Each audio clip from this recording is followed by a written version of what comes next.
Here we are today at Able Machine Tool Sales, and we're looking at the Takamaz GSL-10 small footprint high performance lathe. We're going to be dry cutting a plumbing fitting, FANUC control, 4,500 RPM max. Got two tools. Got a turning tool.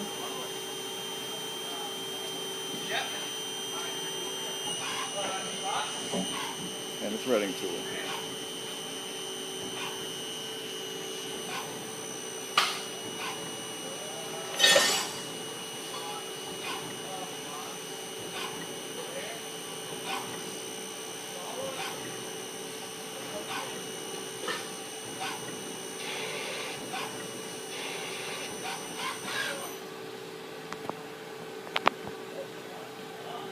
And control.